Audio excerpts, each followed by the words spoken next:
sorry. I was playing along. You were playing along the whole time, weren't you? Actually, I was doing a solo, if you didn't notice. That was what Eddie Van Halen initially did his first tapping on. Was one of these. Yeah.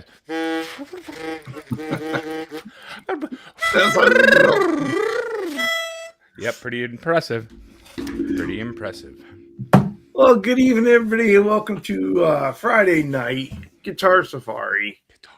And we're talking so good about what are your guitar turn-ons and turn-offs. What are the things that either make or break that guitar for you, right? Yep. Is it the body? Is it the headstock shape? Is it the fretboard? Is it your pickups? Is it your finish? Is it whether there's a ugly girl holding it or a hot girl holding it? That's all it comes down to me. You could put pretty much any guitar in the right chick's hands. I'm gonna say, I'll buy it. Yep. Oh. But mainly my wife, because I bought that guitar forever. That's my only guitar now. It's my number one. It's my last guitar I'll ever have, Charles. So welcome in, everybody. So who do you think was first? Who do you think is at least showing up? The tone knobs. I like the tone knobs. Who came in? Who came in despite my behavior, Charles? That's what we need to do. Well, we got Patrick Trites that's showing first in at this point. Reel it in, Presley. We're early in the show. I'm sorry. Thank you, Sherman. Appreciate that. He's actually producing tonight. You think he would have texted me that, which would have been super professional, but to tell me on camera is cool. That's a step up. Well, he has been on the wagon for a while. Maybe he's finally got the shit together. Yeah, right? He's been on the plastic wagon. So we have Patrick Trites. We've got Dave Chase. PT and Dave Chase. Followed by Dave Chase is Big Wave Dave. Big Wave Dave. I'm not looking at Big Wave Dave, yep. Big Wave Dave. Dave, I've got one of the smallest surfing trophies known to man. It's an Easter egg hidden behind me every week on the top of this. It's a wee bit in Scotland. It would be known as a wee bit surfing trophy. They say surfing trophy exactly like English in Scotland. It's weird. Oh, Ben is trolling us. He says, fancy show. Both guys have collars on their shirts. Oh, that is true. What happened there? Did we coordinate? No, a fella just got home from work later today. Well, a fella just needed a sweater earlier today. Believe it or not, Charles, this sweater, this is an old guy thing. This sweater is 25 years old. Yep. No, I'm not kidding. Swear to God. Yep, I had this sweater since if it works, it works. Well, this thing doesn't go all the way up. I think if I lubricated it, it might, but it's just kind of stuck. It's just stuck at a good spot, though, for the We're really too early for you to talk about lubrication. I lubricated. I had a neighbor who dropped off her and her boyfriend's guitar, and I swapped the pickups. Her pickup was cutting in, and it was a whole nightmare. Anyway, I got through that. But when I restring it, I just go ahead and look at the potential problems and just go ahead and just add a little bit of lubricant because it's a Squire, you know what I mean? And I'm not cutting the nut. I'm not going the whole distance for you, but I'm just going to throw a little bit of lubricant in there for help it stay tuned, you know? And when they picked it up, I was like, yeah, I lubed your nuts. And she said something about, I'm going to lube his nuts later or something. I don't know. I don't know. Well, welcome in, Paul McNeary, Cushman NYC. Cush. Ryan Hall, our music in law. What up, Ryan? Let's see who else we have here. We have Symmetry Trev. Wait, you said Ben was here? What is up, Ben? What's happening? Ben playing all the good guitars lately. Ben Coombs is here. He's doing here having a good time and harassing us behind the scenes. Josh Tanberg is here. Wayne McConnell. What is up, Josh? What's crack-a-lackin', dude? Martian Murray. What up, Martian? Keith H. is here. Keith. Are there any colors that you just won't buy? Hold on. All right. Let me get through the chat here. All right. Get through the chat. All right. Well, Riverdocs is in with us. Hip Pedal Works. Hip. What up? Let's see. Ferdberfel. Ferdberfel.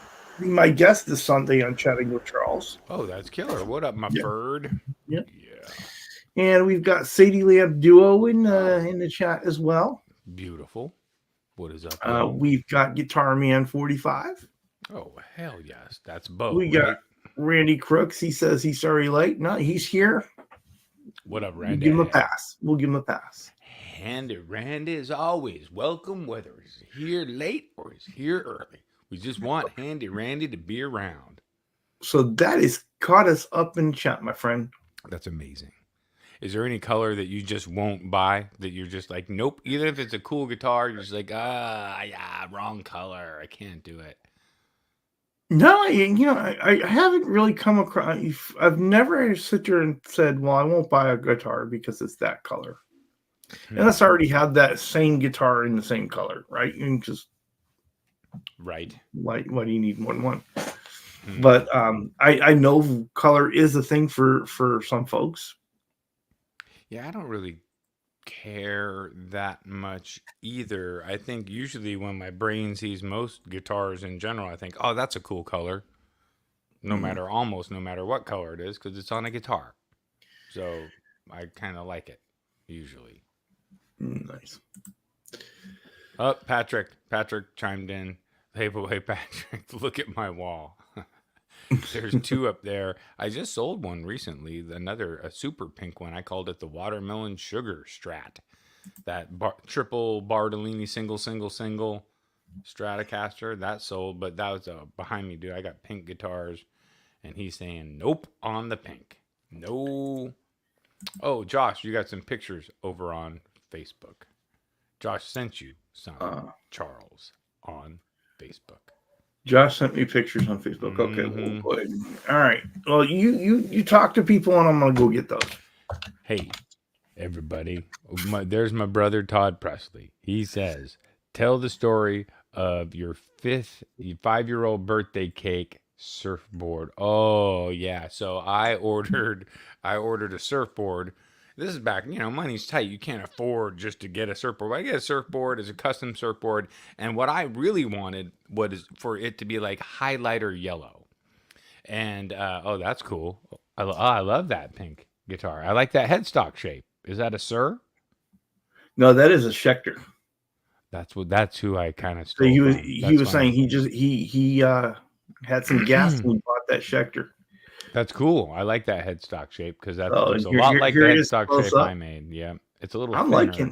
liking this. It's got just a slight burst to it. Well, actually, going back to the surfboard story, this guitar, if you zoom in on it, looks very much like the surfboard that I ended up getting. I wanted like a highlighter yellow green surfboard that looked so you could see it from far, so the judges could see it moving on the waves from a great distance.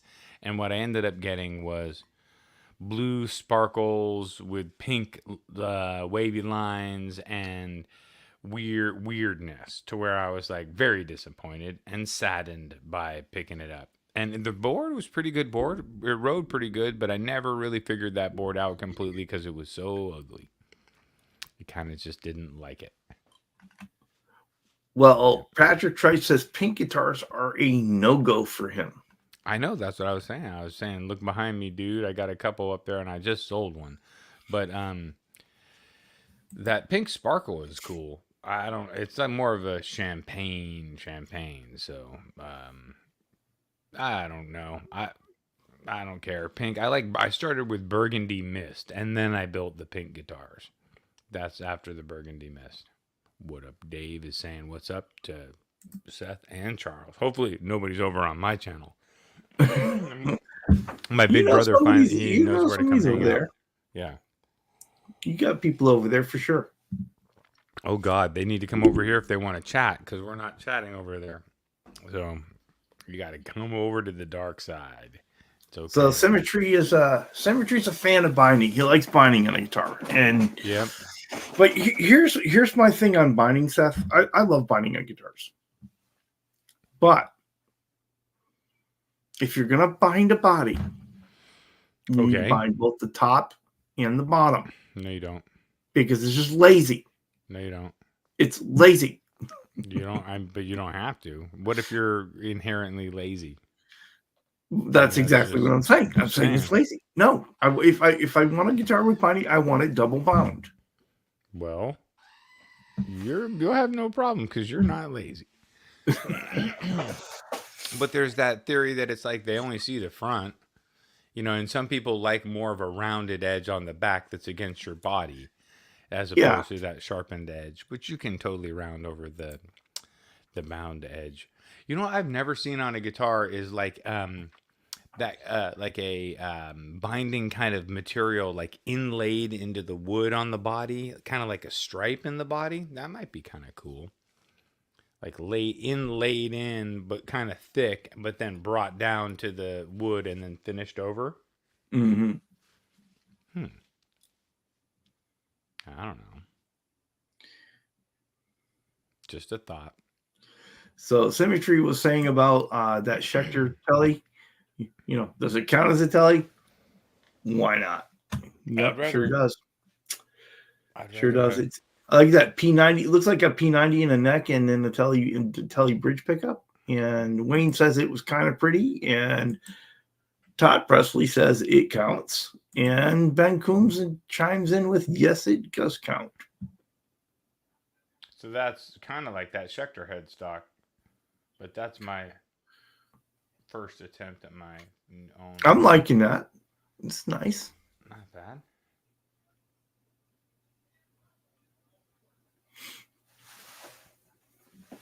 I know it looks like Sir, it looks like Schecter, it looks like whatever else older guitars, but it doesn't look like Fender. Mm-hmm. Welcome in, John DeShane. Welcome in. Yeah, I mean it's Fender-esque, but it's enough different that it's nice. And Sadie Lamp Duo is saying he can't do pink either. Huh. I think Ben wants a Pepto Sparkle. Oh, does he? Does he like that? I mean, like that pink one to match the purple. His purple one might need a plec. He said the fret one of the frets was lifting on him. And Noise Bloom says he likes the shell pink when it's aged looking, right? When it's had somewhere, when it's had some time, right? It kind of fades out a little bit. Just put it on a guitar stand in the hot summer sun for a week and stuff it in the freezer and take it in and out of the freezer. This is with a nitro body. Mm-hmm. And it'll look nice and old. It'll start to pop and the lacquer will break, and just like I did to this one.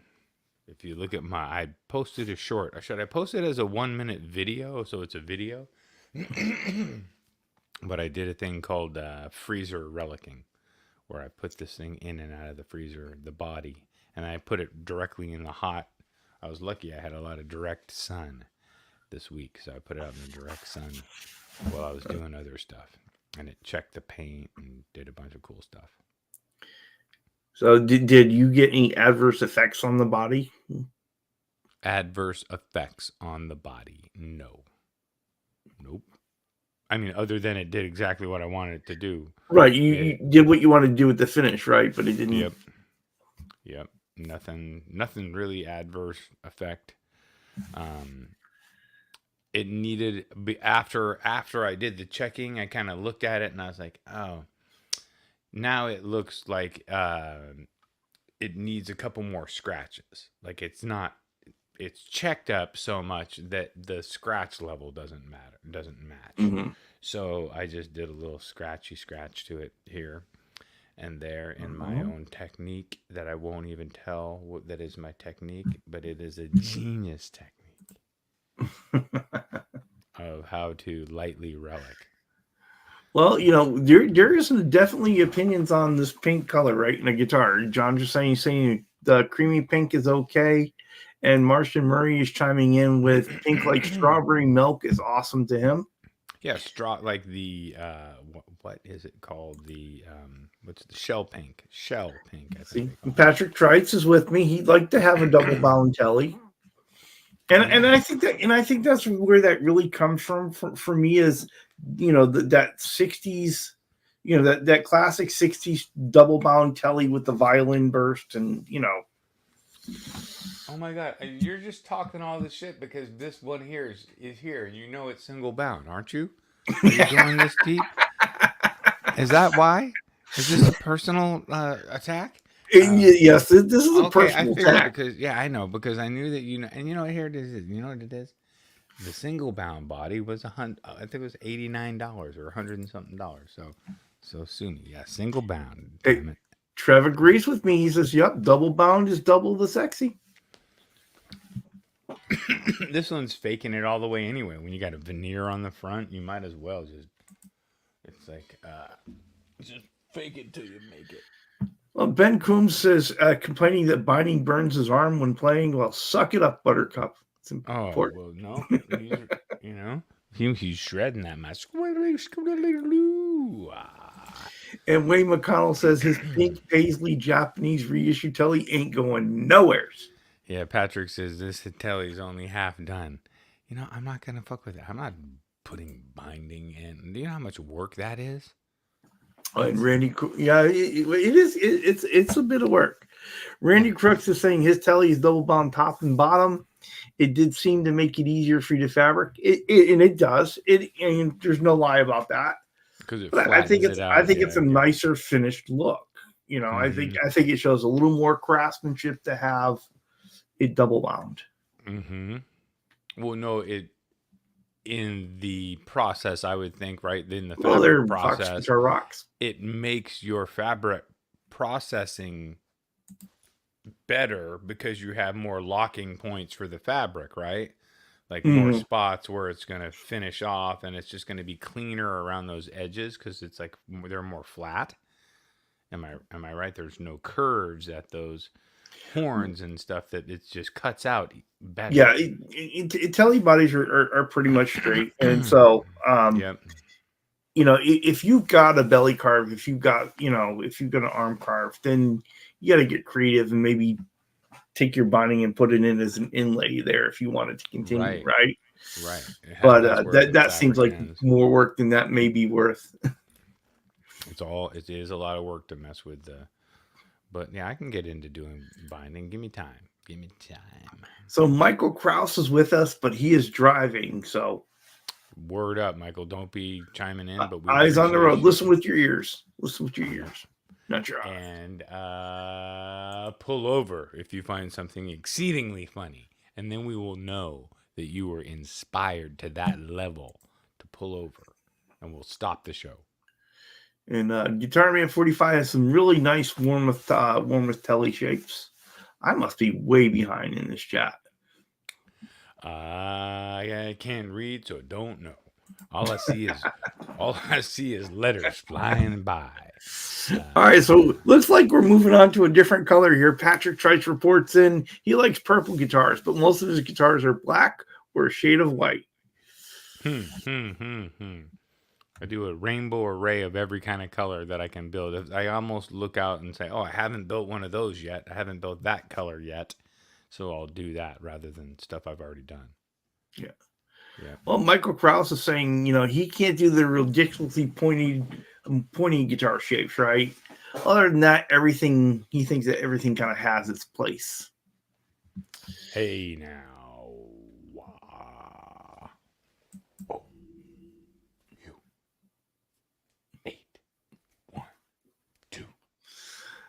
Well, welcome in, Ryan. Oh, you 812. Wait, hold on. I'm gonna give him the. You 812. That was not. That's not right. That's not gonna stick in that iteration. But we're working on it. Right? We're working on it. I'm almost there. Well, so we're back to pink for a little bit here. Randy says pink would work depending on how the guitar feels and plays. So it's not maybe his favorite, but he'll work with it. It almost makes it cooler if it's a pink guitar and it plays so good that you don't care, and then you're like, then you start defending pink. That is kind of where it is, where the pink sparkle that I have, plus those Bartolini humbuckers are fantastic. So I'm keeping this Strat upstairs, and then the pink Strat, which is 2 Bartolini humbuckers, so it's basically a Les Paul. So now I got a Strat and a Les Paul upstairs for most of the time. So Guitar Man 45 has been triggered. He says, "Okay, fellas, you got me on the pink guitar color. Do not have one."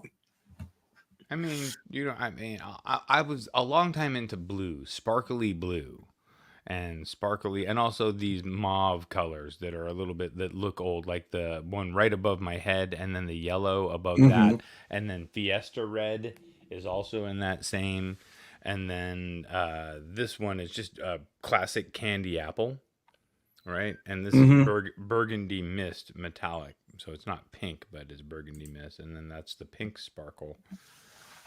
So that's a few different, and then cheap veneer single bound. Oh, for this guy. Oh, jeez, man, this Single thing's down. terrible. And then this thing by my mic's covering it, but look at those pole pieces. Though I changed the Deliverance pickups and put it in this Strat Chef's Kiss. Actually, you know what? That's a video that I'll do. That's a video that I will do. Will be a review of and demo of the Deliverance pickups. Mm-hmm. That's a good video to do because Nice. they are primo good, and I got a fantastic deal on them. I think he would have to charge the general public. Um, I hate to say because I don't know for sure, but I would imagine they're around $200 or $225 for a set of these that are the what did we named them something that's like a Presley California take on the Deliverance is in the name, and it's a Presley because they have a Presley punch to them. Like I said when I we talked about building them, I said I want to plug in the guitar and strum and have like it set up for a Strat, but then be like, holy hell, like that big of a punch, and he delivered. They're that present. They're super Nice. crazy. Yeah, pretty fun. Nice. Sadie Lamp Duo says she's coming to Round Rock soon. Oh, you need to gotta send me an email. Let me know. I'd love to come see you guys. Where's that? Like a venue near you? Well, yeah. Well, Round Rock is where I live. So. Oh, well, I sent you a package there. I just, I'm not trying to Yeah, stalk you you. know that. Let's see. So, folks, what are those things? What are the things that you either love or hate about a guitar, right? What are those things that make you either I want know to buy that one or you don't? Ben lives in Belillville.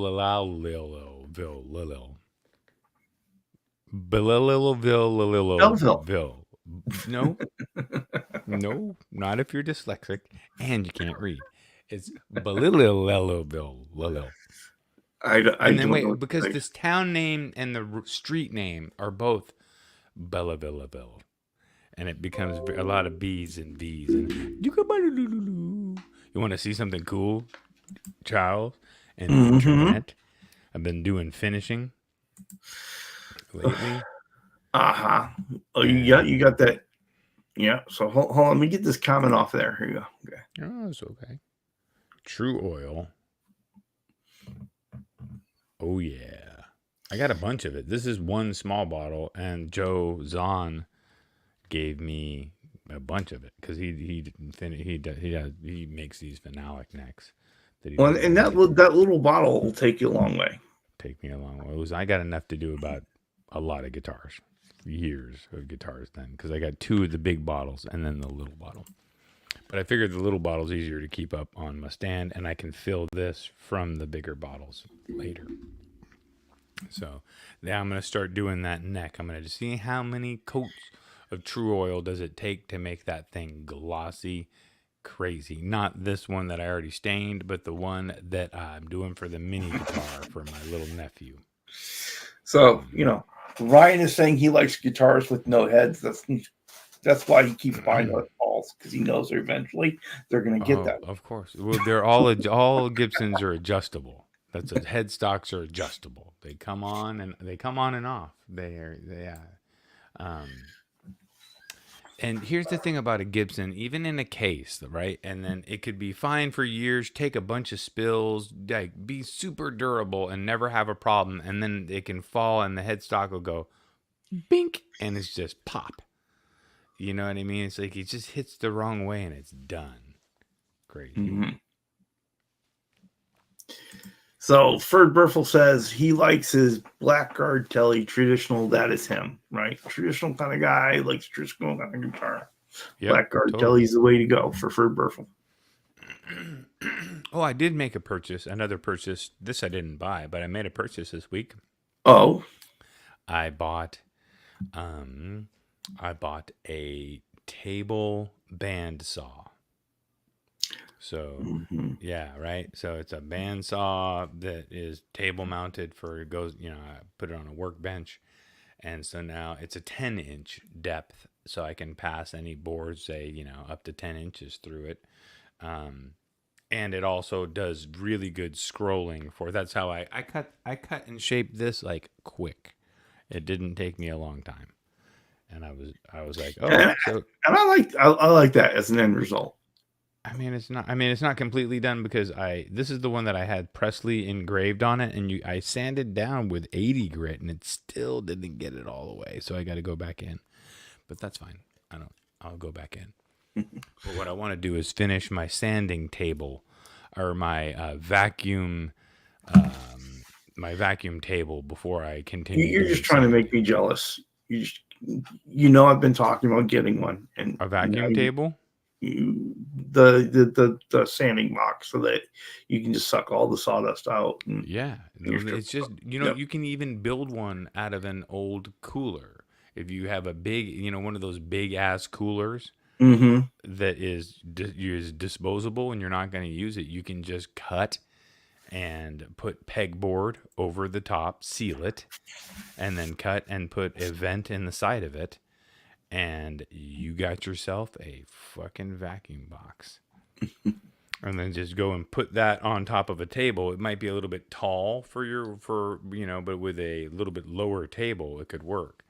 Mine is going to be about that deep, and then it's going to have this side thing in it to cut off the volume of the box by 50%, and then I'll have a little it'll be cool. I'm going to make it to where I can move it around to all my stations, and it just plops down wherever I'm going to use it. That'd be cool.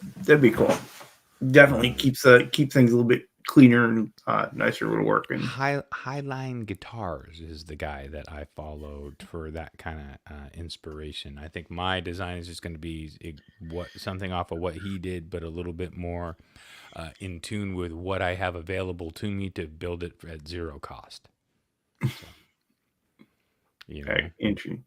Well, Martian Marie says blues and greens are his go-to colors for a guitar. Yeah.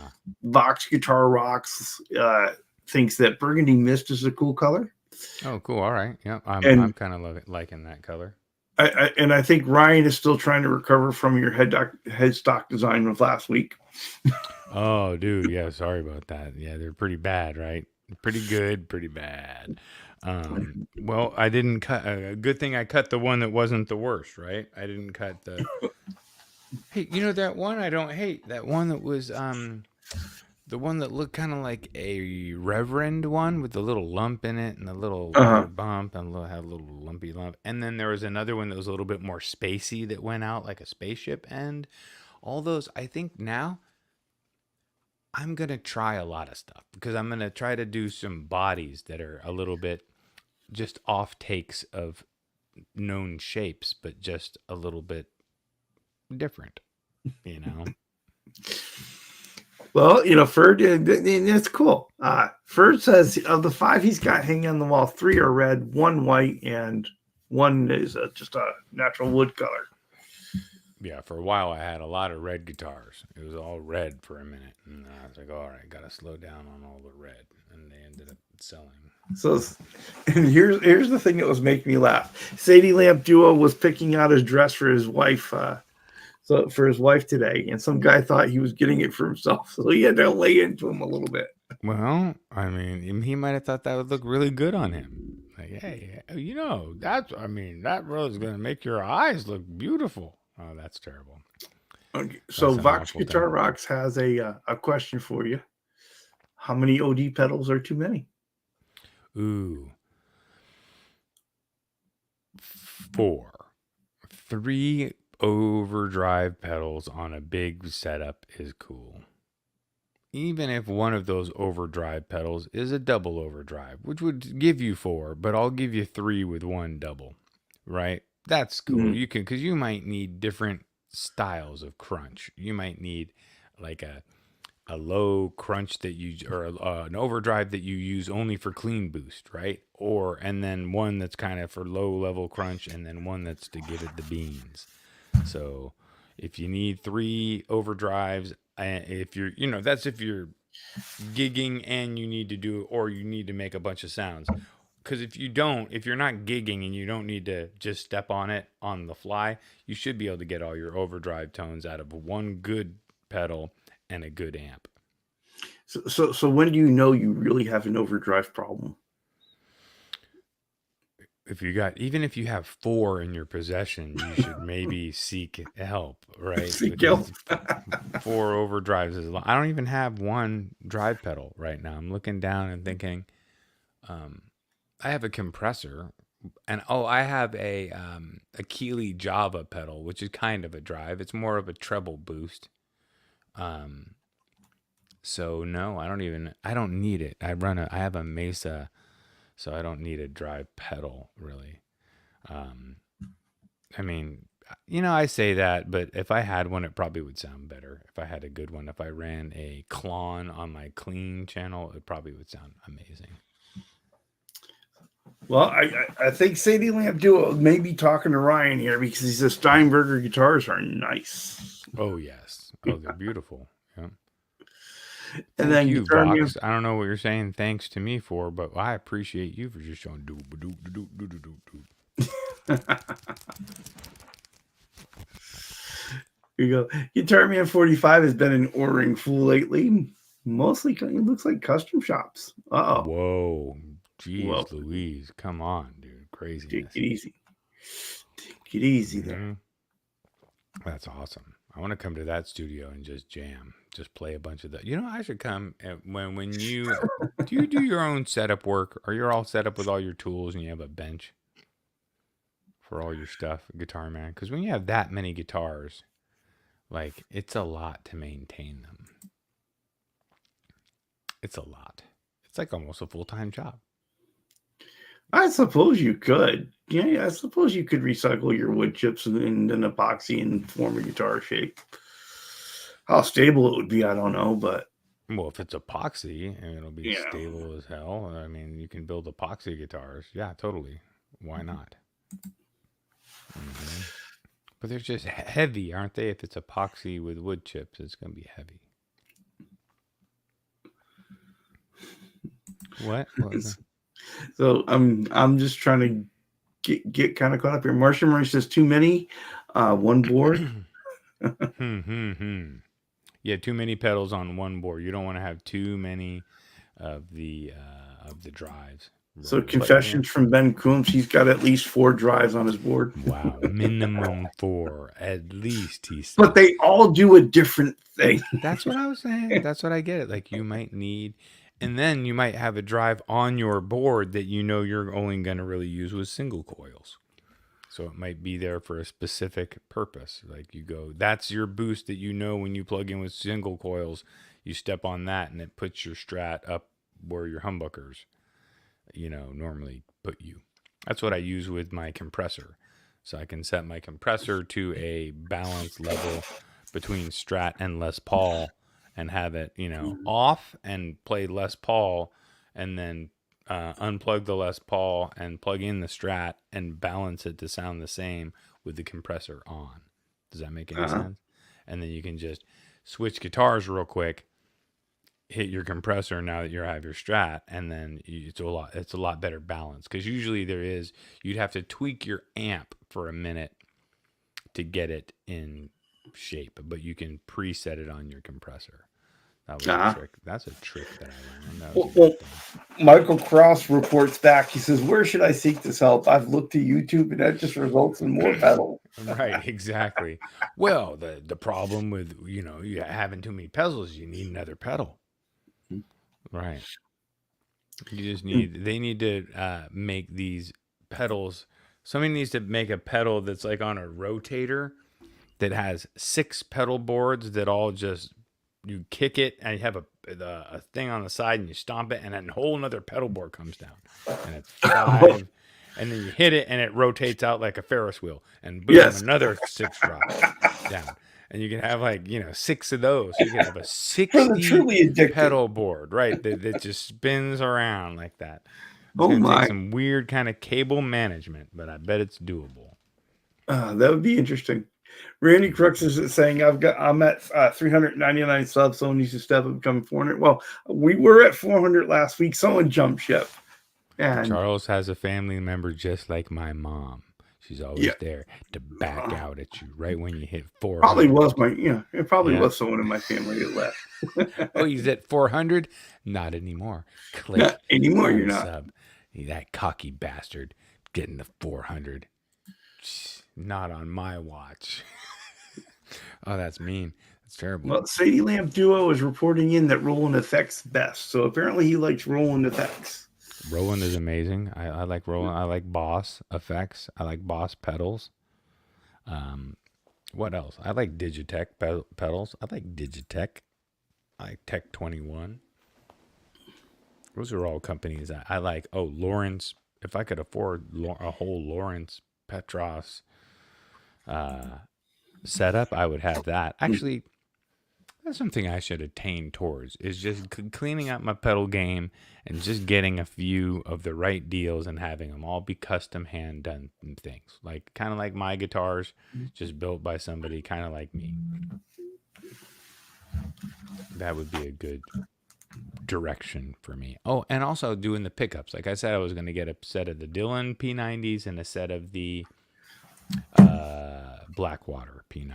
I've been wanting to try the P90s. I have his I have the Dylan Flat 6 Telecaster pickups. Okay. And I really like those. So it makes me want to try the P90s. Because I think I just want to do a 2 P90 guitar.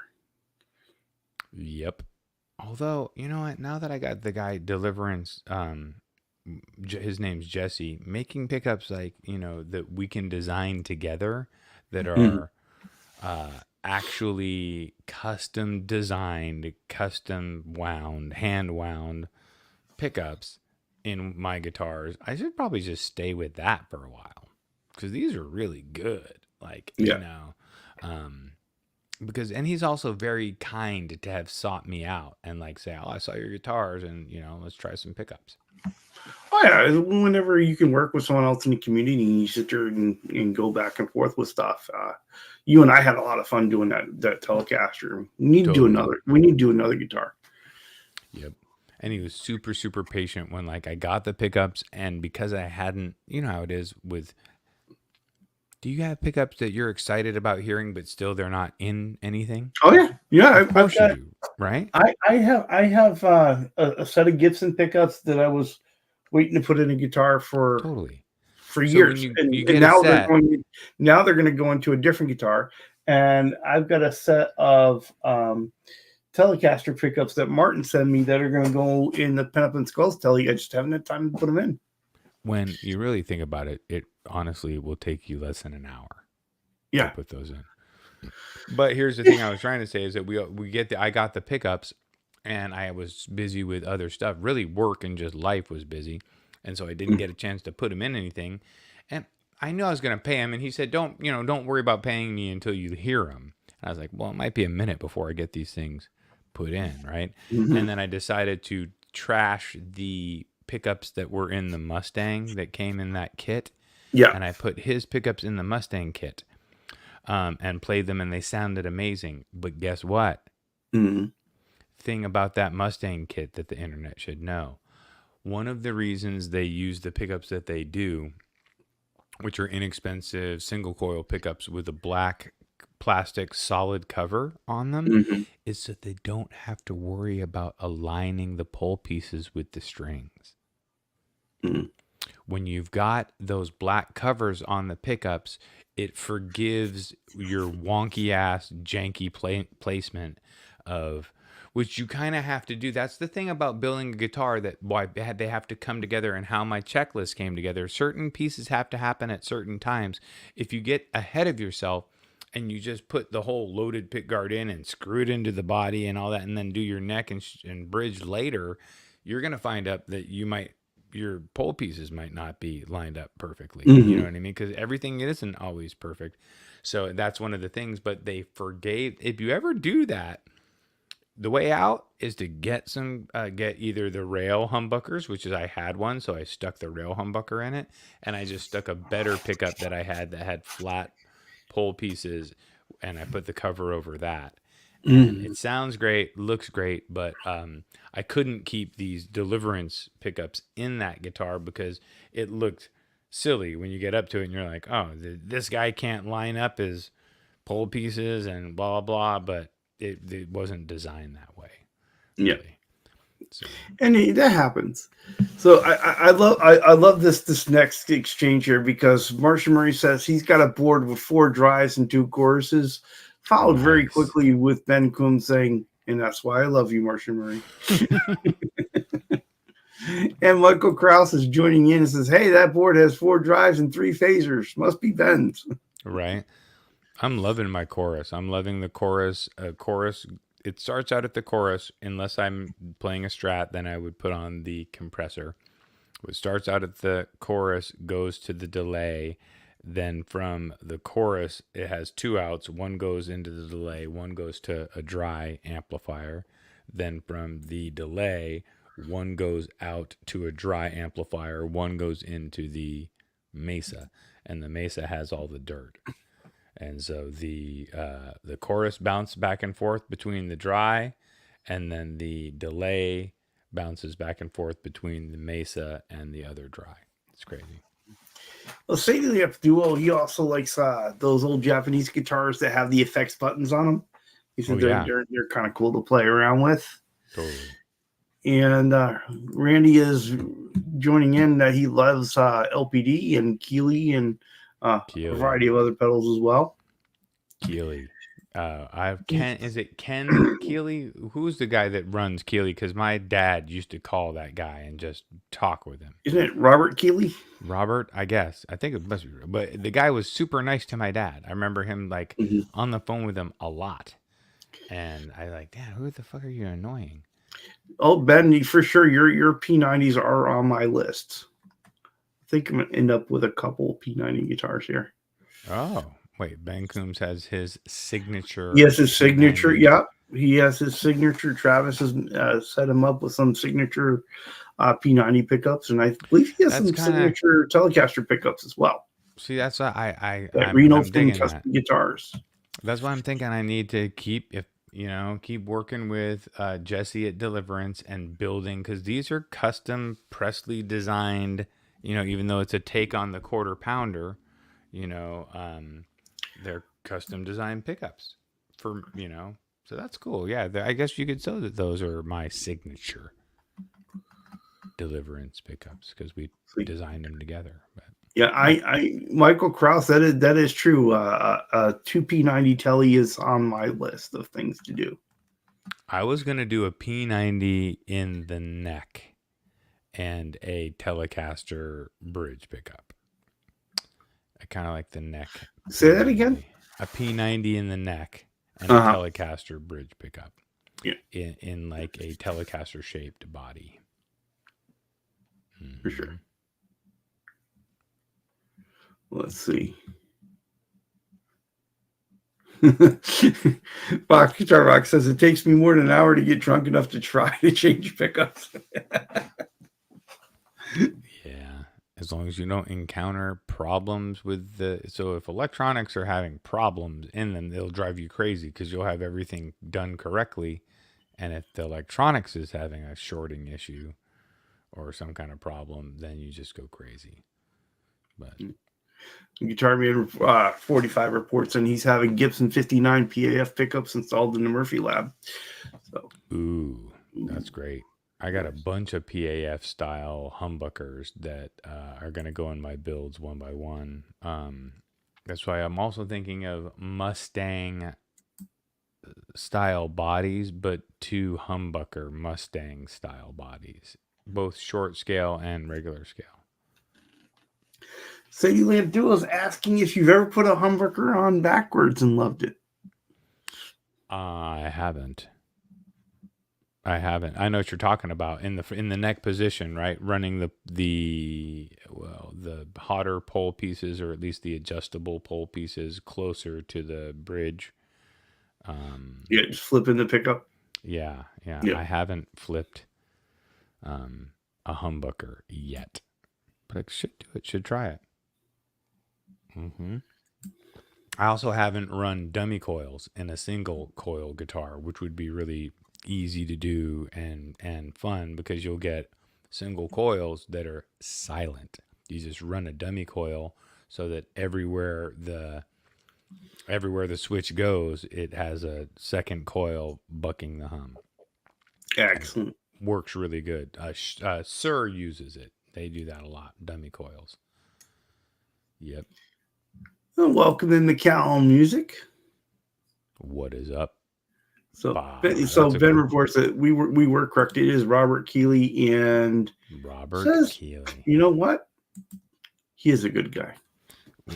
So that's cool, Ben. Have you chatted with him? If you ever chat with that guy again, tell him Seth Presley is my stepdad. Didn't have my last name. His last name was Frank, but he used to call that guy up to chat about his signal chain, because he had a few of his pedals, but the number one pedal, the always on, was his Keeley Java, and that was his life. That was his life force. So Ben says, if I want a P90 Telly, I should just buy his signature guitar. Yeah, just buy the signature guitar. Just done. Well, who makes the guitar? Reno Finn Custom Guitars. Who? Reno Finn Custom Guitars. Finn. I got to go check them out. Do they have it on the website? Do they have? They do have a website. Do they have the guitar on the website to check out? That's cool. I got to. And they have the pickups on the website too. Well, I don't know why Ben doesn't plug himself more often. Get us over to that website to check it out. That'd be cool. I mean, depends on how much it costs. I mean, I imagine it's probably $1,500. Probably has to be. But it is guitar. Sweet. It is sweet. It's a nice guitar. Custom made guitar. It better be $1,500. I mean, for sure. You start to worry if it's not. You know what I mean? Like, I was in Joe Zahn's shop today in Livermore. Oh my God, it's amazing. He had so much stuff. It's so crazy. So good. So Michael Krause is saying $5.99 or so for a used 2P90 Telecaster at a local store, but the old man in me says, made in Indonesia? Really? Michael, here's the thing. You're already above my threshold, right? I mean, it's not $3.50. Yeah. Well, they did make fenders in Indonesia for a while, didn't they? They did make some fenders in Indonesia. Right. There was a Telecaster with a set neck, double humbuckers, I think, made in Indonesia. Yeah. I mean, probably good stuff. I wouldn't doubt it. Probably pretty good stuff. I had some actual fender stuff that was from China that I just never touched. I was just like, I'm not touching that. I don't know. Doesn't seem right. Well, and how do you guys feel about your humbuckers? Do you want them covered or do you want them uncovered? I like covered humbuckers, personally. And that just comes from a youth of growing up lusting after my older brother's SG that's right over in there. And it has covered nickel humbuckers that are the best pickups I have. They sound so good. Should pull off that guitar and play it. That thing's nice. I don't know where this came from, but I'm putting it up here. What? Why is a P-trap in a sink? Yeah. See?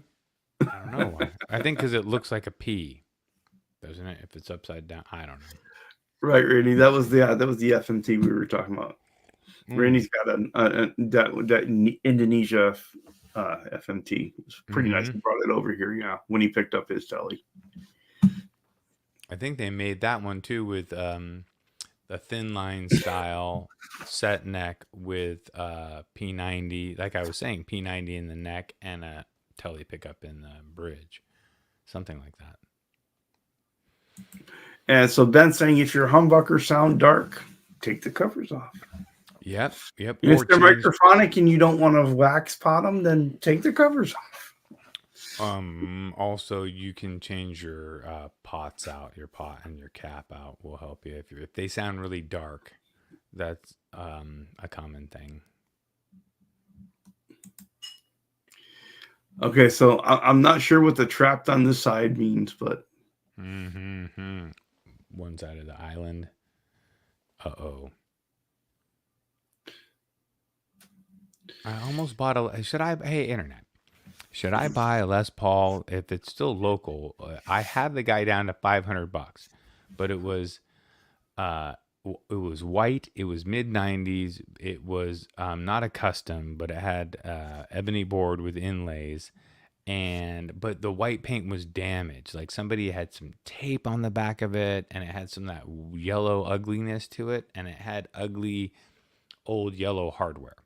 $500 for a Gibson Les Paul that's pretty much trash that I would maybe have to refinish, or don't do it. 'Cause I'm not into refinishing Gibson. well, let me ask you this though, because this is a real question. How do you feel about Gibson shaped guitars to begin with? Right? I mean, are those Les Pauls a guitar you tend to bond with? The ones that I've had, I liked. Remember, we were just talking last week about playing them at a loud volume in front of the amp. Yeah. Yep, standing up. I like it, and I think but at this point, Charles, I'll just build one. Right? I'm knocking them out and doing the kits. So now that I get more and more of the stuff at the ready, so when I order the kit, I got everything I need. Right now, I'm in the process of ordering the kit, realizing what I want to do, getting the stuff and doing it. And as that happens more and more, I'll know more what I want to do, and I'll have more of the stuff that I need to do it. And I'll get these kits, and I'll be able to go bing, bam, boom, boom, boom. Do the laser thing on the headstock, get them a better rhythm to it. But it's taken a while. Well, Michael Krause is saying his answer to your question is yes, but all the Gibsons seem to have 90 serial numbers, so be careful. Oh, yeah. No, I know. This is in Fairfax, California, hippie town. This is real deal. Yeah, I know. And I've seen some. So people used to come in all the time to the guitar store because I was a guy that would check in the guitars for setups and stuff. And they would bring Gibsons, and they would think that they were being funny when they would bring the Gibson in and throw it up on the counter. Like I was not going to be able to tell. Right. And I would usually save it and wait for them to start to have the reaction of thinking that I thought that, and then at some point I just let them know, of course you can tell. You can tell mainly, there's a bunch of places you can tell by the finish, by the nut, by, the placement of the shit on the headstock. You can tell a Gibson, even though they're getting better and better. They're almost... Here's the question that I had for you about this guitar. Has this been a completely online conversation, or have you put your hands on this guitar at one point? I haven't put my hands on it, no. But it's one of those ads that I'm comfortable with. I feel the vibe of the ad, and it's a local guitar that's sitting around here. To decide he wanted whether $800 for it, and I hit him up, and I told him I would give him $5. And he hit me back up and said, a couple people have flaked. I'll take $6 for it. And now I'm at the point where I'm confident that if I go there, I'd make a deal for $5. Well, for me, if the guitar feels good, right? If it feels good, it plays good, then it doesn't matter what it looks like.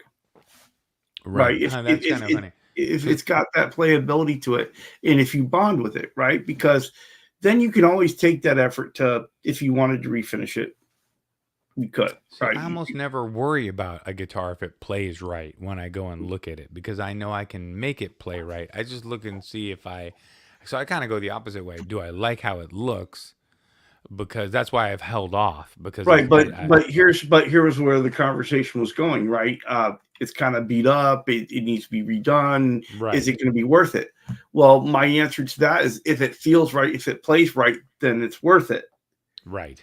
Right. Well, okay. If it doesn't, then you have not only the finished stuff to get to work with, but then you've got the playability issues. Yeah, well, especially if you are refinishing a guitar at all, you are going to have to reset it up. That's why it was a little bit of a deflated moment. Did I show you the whole process that I went through with? So I did the laser engraving of my name, which you saw, right? Yeah. And I showed off. I saw that. Yeah. Then I had this genius idea. That was not a genius idea, but it was. I thought it was a genius idea, and it would work in other circumstances. So I wanted to fill the laser engraving part with glitter, and then fill that because it was very dark on my headstone. Uh-huh. So I want to fill that with glitter and then cover it with clear super glue and then scrape it clean and then refinish the wood around, like tape it off and refinish the wood around it. It was going to be tedious. But anyway, I did that and it worked really good on the P and the Y and whatever other letters that the laser had dug a little bit deeper in. Some of the letters that hadn't quite got deep enough. So knowing in the future, if I want to do that, I just run the laser a little bit hotter or a couple more passes and it'll dig deeper into the wood. And then I can fill it. We might use just an opaque, especially if I'm just doing a true oil finish or whatever without doing a darker finish on it. It'll be super easy. It'll be super cool and easy to apply. It'll look great. Yeah, no, it was going to fill that. If you saw, Ben, the cursive Presley that was on the headstock, it was going to fill that with glitter because it's very dark and you couldn't see the logo at all because it was just burned into that. So it was going to be very glittery and light because the guitar is a Lake Placid blue. I wish I had enough paint to do the fucking headstock, but I don't have enough paint. I have to order more paint, which is $40 a can, depending on where you get it. Shipped out. Yeah, it's not. Nitro is not cheap. Yep. I'm trying everything, Ben. I'm Presley. I'm Presley. I'm a one guy operation. I can do what the hell I want. And that's a fun. It's a liberating thing to be able to do. You just build it. Just go. Oh my. Yes, I'm going to do a glitter guitar. Yes. I am, because I was looking at the glitter. I was like, you could just throw down. What you do is you do your sealer coat, and while it's still tacky with the sealer coat, you just go and you have to figure a way to sprinkle it on really well, right? But as long as you got your sprinkling method, and then you hit it with the 2K clear, and you're done. You know your glitter's gonna clump. Your glitter's gonna clump. Yeah, okay. It's gonna go in more places than others. Then how do they? Then they do it then maybe what they're doing is they have a glitter shellac. And you're going to put glitter in your crack, I'm telling you. They're going to what? You're going to put glitter in your crack. I've got glitter in my crack. And that's the good thing about doing that glitter project was that now I can have glitter on myself for the next year and get away with it. Oh, baby, I don't know. This is just glitter from that guitar project. It wasn't nothing going on. Oh, it was a Pat Judah special. Yeah. He went there. Glitter went all the way there. Pat Judah special. You know it was. Pat Judah special. Rip. Rip. Rip. Rip. Rip. Rip. We used to have the rip alert when we were surfing. And if you were really ripping, you'd set off the rip alarm. And it sounded like a cheap old car alarm. And it just said rip in different sequences and tones. And it was amazing. Wish you could have been there, Charles. You should have been surfing with us. It was great when we were young. I've never been young. I know. Well, I do. Then the last time I went, my arm ripped off, and I was like, maybe I just will never surf again, ever. I think I will in the right conditions and warm water, and it's beautiful, and it's like, I think I'll go out, but who knows? Well, say Liam Duo says he gave a glitter guitar to Watermelon Slim in Mississippi. Oh. Nice. I gave a glitter guitar to Ben Coombs in Canada. Yeah. Oh, see, Randy's got a method. He suggests you put the glitter on the stripper and have her roll over the guitar. On the guitar. That's exactly great idea. Great idea. Yep. All right, guys, give it up and get those dollars out for the next beautiful dancer here at the wonderful Waikiki, Foxy Lady in Waikiki, where we party all night or at least until 4 a.m. Okay, note to self: never mention glitter on a show again. Here comes the beautiful Samantha. She's doing a 4-song set, guys. So get those dollars out and give her a smile. Oh my! Yeah. Yeah, buddy. That was my job, buddy. It was great. And then I had to do the hardest part. The next song. Oh, wait, next song. 46551. Got through that. All right, guys, that was Samantha's first song. Now she's going to take off some more clothes. You're going to see her nipples, her butt, and part of her muff. So get on ready for Samantha, song 2. Oh my! Yep. It's weird that they all would carry pastries with them. She just always had a muffin. Yep. You don't want to eat those strip club pastries, Charles. Stay away from it. Salad bar at a strip club, not doing it. Gross. Gotta go down to the buffet at the strip club. I'll be back at 9. Okay, we made it. It was an hour before I mean, I think I went more than an hour before I completely devastated the. Yeah, you might as well follow Dave's advice here. Wait. Sorry. Dave wants to hear the goat.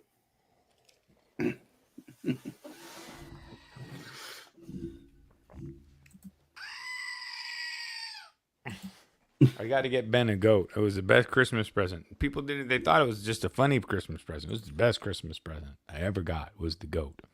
And apparently now we have to find my mom an inflatable pool puma. And they're hard to find. You might find a pool tiger or a pool lion. Those are more common, right? They're more accessible. But to get a pool puma, you're gonna have to do some Amazon. It's a good thing you're gonna get your pool puma on Amazon. I don't know. Okay.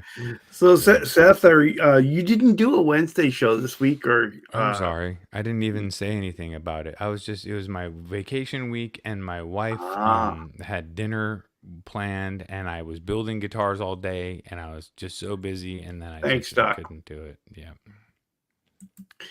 Yeah, I missed it. I was all queued up, ready to be tech support in the background. And, oh man, I'm sorry. That was terrible. I should have at least just said that I wasn't coming out. We went out for dinner as like a celebration because my vacation got shot, dude, by having to do stuff. My Thursday and Friday got kind of blown out, and Wednesday was my wife took the day off, so we kind of spent Wednesday together.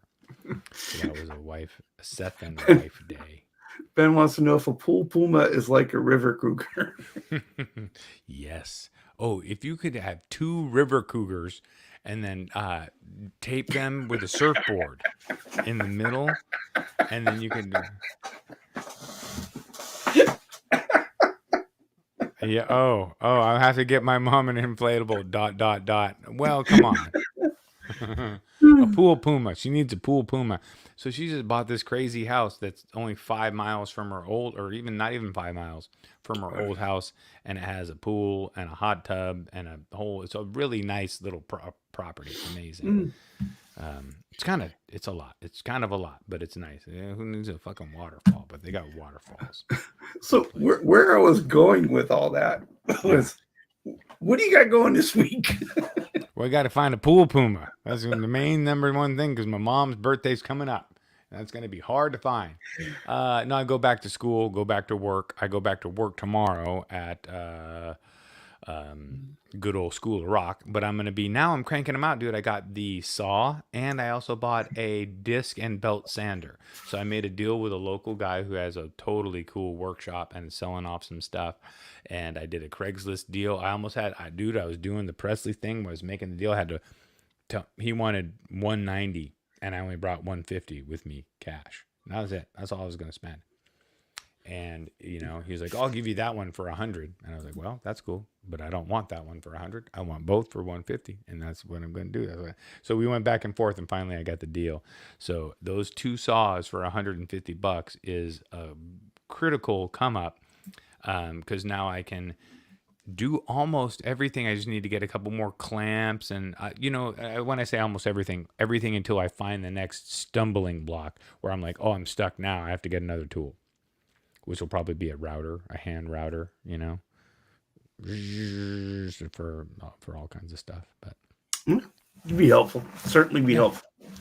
yeah, man. How about you? I'll be back though. I'll do Wednesday. I should be back on normal track because I want to play some Presley's. I want to show off these pickups this Wednesday and hang out with y'all. So hopefully you'll be around. Okay. Hopefully you don't leave me for not doing. I'll be doing double time between that and the member Patreon hangover over there for Ben. So on Wednesday I'll be double. Yeah. What time is that ending? I should start my show when his ends. Well, that'll start at 7, and they typically go. It can go anywhere from 2 hours to whenever people want to stay. So, but we can do. Well, like I said, I can do both things. Right, but everybody hangs. Anyway, it's fine. A lot of people can multitask, or it gives Ben an out. If I come in after about an hour, then he's like, "All right, let's go hang out with you." Well, I've got Ferd Burfel is going to be my guest on Sunday. Really excited about that. And yes, Ben Coombs did suggest it, and I'm really excited about that. Ferd's been my buddy in the chats for quite some time, ever since almost since when I first came on. And so we typically follow each other around the chats on Sunday mornings and all day Sundays and on the shows during the week. And so. And he's also my buddy here in Texas. So Ben says just come and hang with you guys. But it's a Water Buffalo thing. I'm not a member. No, and I never get the free membership. My brother says talk about the Mopay Fosse, which was the Mopay Fosse. We'll talk about that on offline. I think we might come up with a solution there. Oh, for coming on there. Okay. Saying we'll find a way. Very cool. Yeah, the Mopay Force was a moped that was for sale up a block from our house in Richmond, California, and the sign read Mopay Fosse. Guitar Man 45 says, stop wasting your time, just get a CNC router. I have a CNC router at the school, but I can't afford that. That's big time. And plus, here's the thing, people talk shit about CNC. I'll do the rough cut on the CNC once I have my own templates. And then, so, yeah. All right. Well, hey, I got to go eat. All right. Hold on 1 minute. So, Guitar Man 4 says, there's a Water Buffalo meeting? Water Buffalo meeting, huh? No, that sounds cool. I'll come hang out. That'd be fun. Never get to hang out. All right. Yeah. So, yeah, thanks for joining us tonight. We're going to go ahead and wrap up the show. Ben, who's your guest on Sunday? Yeah. Just drop that in the chat, and then we're going to head out and let folks go. And then Monday will be amazing album covers with Ben Coombs. It's a hilarious half an hour segment. You should come check it. Or usually 20-minute segment. It's great. On Monday. See, he's keeping us in suspense. Oh, thank you. Oh, that's right. Yeah. Guitar Man 45. That's right. I forgot. So Guitar Man 45 is going to be Ben's guest on the show. We've been waiting for that forever. It is going to be a lot of fun. Hell yeah. I should have known better. Because I was, we had, well, I'm not going there. Anyway, everyone, thank you for joining Seth and I. I'm sorry, Seth, I cut you off. Go ahead. No, Sadie, Jeff, Dave. Noise Bloom, everybody that was hanging out. Thank you guys for coming through. Todd Presley, Ferd, all you peeps, man. I really, Ben, thank you guys for coming through. Really fun. So until next time, folks, thanks very much. Fettuccine, did you watch the? Come on, people. Charles and me. About to take you on guitar safari. So turn on your computer, turn on your phone. 'Cause it's about to go down. One volume, one tone. Yeah, Charles and me. We're about